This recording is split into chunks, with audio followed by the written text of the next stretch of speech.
مثل الذين اتخذوا من دون الله أولياء كمثل العنكبوت اتخذت بيتا وإن أوهن البيوت لبيت العنكبوت لو كانوا يعلمون صدق الله مولانا العظیم۔ آج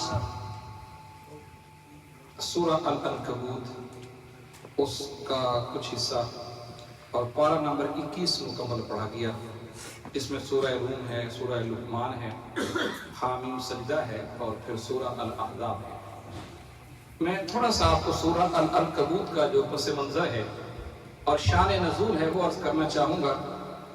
یہ سورہ مکی ہے اور یہ اس وقت نازل ہوئی جب تاجدار کائنات کی مخالفت بہت بڑھ گئی تھی، اتنی بڑھ گئی کہ مکہ میں صحابہ کرام کا رہنا ناممکن ہو گیا اور حکم ہو گیا کہ آپ مکہ کی سرزمین کو چھوڑیں اور یہاں سے چلے جائیں۔ اور کفار ایک تانا دیتے، تانا وہ یہ دیتے کہ محمد صلی اللہ علیہ وآلہ وسلم کا ایک خدا ہے اور ہمارے 360 ہیں، ایک 360 کا کیسے مقابلہ کر سکتا ہے؟ یہ لوگوں کو جا کے بات سمجھاتے کہ ہمارے پاس 360 خدا ہیں، تو محمد صلی اللہ علیہ وآلہ وسلم ان کے پاس ایک خدا ہے۔ تو لوگوں کو کہتے دیکھو بھائی، ایک زیادہ طاقتور ہوتا ہے یا 360؟ تو اللہ رب العزت نے ان کے اس طانے کے جواب میں یہ سورت اتاری، اس طانے کے جواب میں یہ سورت اتاری اور فرمایا میرے محبوب آپ ان کو بتا دو، یہ جو تمہارے 360 ہیں نا، ان کی حیثیت مکڑی کی جالے سے بھی زیادہ کمزور ہے۔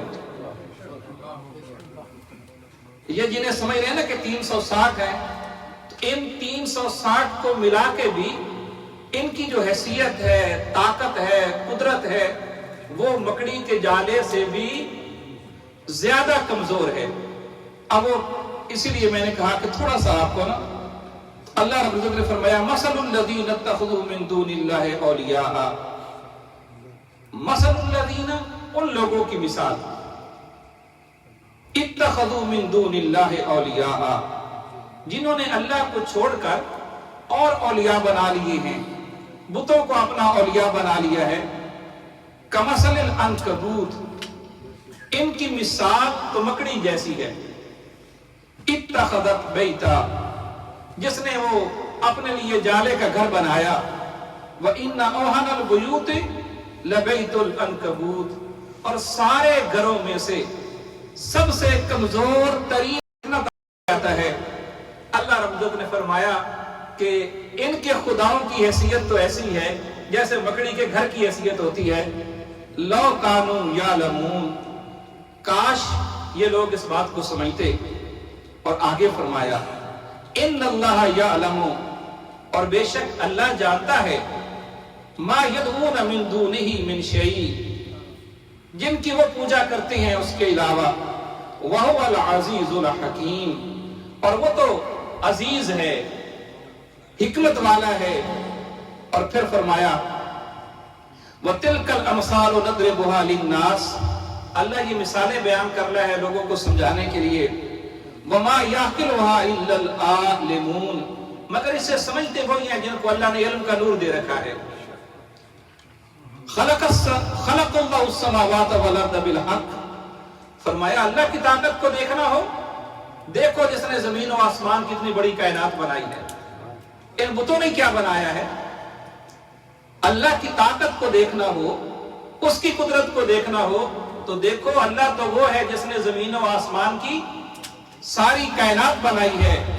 ان فی ذالک لآیۃ للمؤمنین اس میں ایمان والوں کے لیے بڑی نشانیاں ہیں۔ پھر آگے نماز کی حقیقت قرآن مجید نے بیان کی، فرمایا وَأَقِمِ الصَّلَاةَ نماز قائم کیا کرو، إِنَّ الصَّلَاةَ تَنْهَىٰ عَنِ الْفَحْشَاءِ وَالْمُنکَرِ بے شک نماز برائی اور بے حیائی سے روک دے گی۔ ایک صحابی تھے نماز بھی پڑھتے تھے اور بھی کوئی چھوٹی موٹی غلطیاں ہو جاتی، کمزوریاں ہو جاتی، کوئی چھوٹے موٹے گناہ ہو جاتے، تو کسی نے آقا علیہ السلام کے پاس آ کے ان کی شکایت کی کہ آقا یہ عجیب آپ کا صحابی ہے، یہ نماز بھی پڑھتا ہے اور اس سے گناہ بھی ہوتے ہیں، یہ غلطیاں بھی کرتا ہے،